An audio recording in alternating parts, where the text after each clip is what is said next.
planté un compte en terre, il a poussé. Ce seigneur, le seigneur de ce château, il était un peu fier, un peu supérieur. Ce seigneur-là, quand il regarde un paysan, il fronce le nez. Les paysans, ils sentent la terre. Ces gens qui travaillent ne sont pas pareils que moi. Ce seigneur les regarde de haut, leur adresse peu la parole, mais c'est bien pousser son intendant à récupérer l'argent. Ah, l'argent n'a pas d'odeur. Mais les paysans, eux, qui travaillent pour le Seigneur, le regardent, pas avec mépris, mais avec admiration. Comme quand on regarde point de vue, image du monde, les grands seigneurs, eh bien voilà, c'est pareil. Tu sais, le Seigneur, moi, hier, je l'ai vu par-dessus la clôture. Il prenait son café dehors. Moi aussi, le Seigneur, je l'ai vu, il était en train de faire ses comptes. Et le troisième qui arrive dit, bah, la belle affaire, vous avez vu le Seigneur, oui, vous l'avez vu. Et oui, il va aux toilettes comme vous, comme moi, il mange, il boit, il dort. Il n'y a pas de quoi en faire tout un pataquès, moi, si je veux. Le Seigneur, je peux déjeuner avec lui, dîner avec lui ou souper avec lui quand je veux. Tu ferais ça, toi? Ah, on ne te croit pas. Vous ne me croyez pas?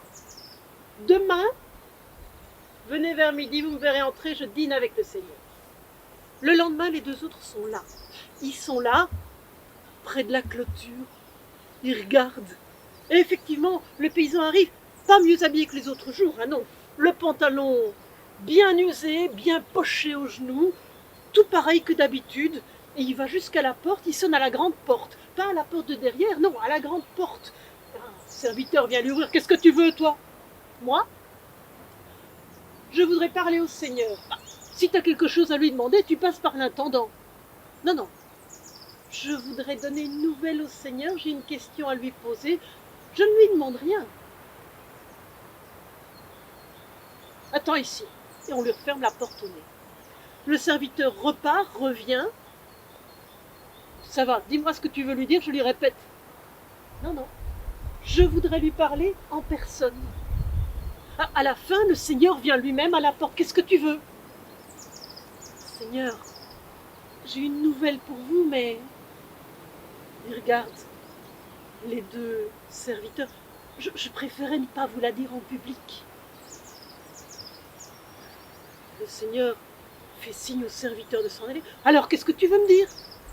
Voilà, Seigneur, c'est plutôt une question. Je voudrais savoir quelle serait à peu près la valeur d'un morceau d'or qui aurait cette taille-là, très exactement. Attends, tu as trouvé... Seigneur, je veux juste savoir la valeur. Mais, attends, entre, on va en discuter. Les deux autres le voient entrer, le Seigneur le fait passer devant lui, et puis la porte se ferme. Les deux autres restent dehors, mais lui, il rentre. Le Seigneur lui dit, installe-toi, assieds-toi, explique-moi.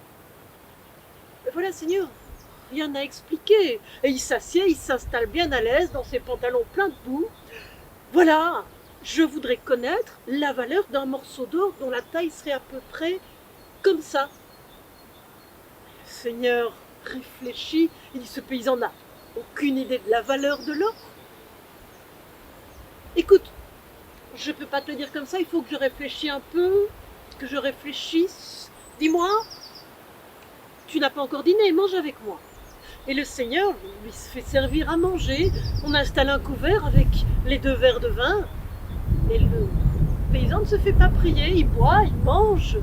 Et à la fin du repas, le Seigneur le sert encore un petit pouce café. C'est pas qu'il espère le saouler, mais disons que si le paysan avait l'esprit un peu plus léger, ça l'aiderait. Et à la fin, le paysan dit, alors, est-ce que vous savez quelle est la valeur de ce morceau d'or? Écoute, je peux pas te le dire comme ça, apporte-le-moi, je te promets, je te donnerai 5 pièces en échange. Ah mais Seigneur, vous l'apportez, je ne peux pas. Mais pourquoi tu ne peux pas? Je voulais juste en connaître la valeur. Mais apporte-le-moi et je t'en donnerai la valeur. Mais Seigneur, c'était juste de la curiosité, moi de l'or je n'en ai pas. Comment ça tu n'en as pas? Mais non, c'était juste de la curiosité. Mais tu es un imbécile. Tu peux me dire pourquoi? Pourquoi tu viens me poser des questions comme ça? Ah, Seigneur, la curiosité, d'abord, c'est mon habitude. Et puis, je ne suis pas un imbécile. Parce que, quand j'ai parlé avec mes voisins, quand je leur ai dit que je déjeunerais avec vous, il y en a un qui m'a dit « Si tu déjeunes avec le Seigneur, je te donne un cochon. » L'autre m'a dit « Si tu déjeunes avec le Seigneur, je te donne 3 poules. » Et le quatrième m'a promis 3 sacs de pommes de terre. En échange, si je n'entrais pas, je devais travailler pour eux. Je devais tondre les pelouses indéfiniment. Mais si j'étais un imbécile, Seigneur, je n'aurais pas gagné un cochon, 3 poules et 2 sacs de pommes de terre. Seigneur, je vous remercie. Il est sorti, ça s'est passé comme ça et pas autrement.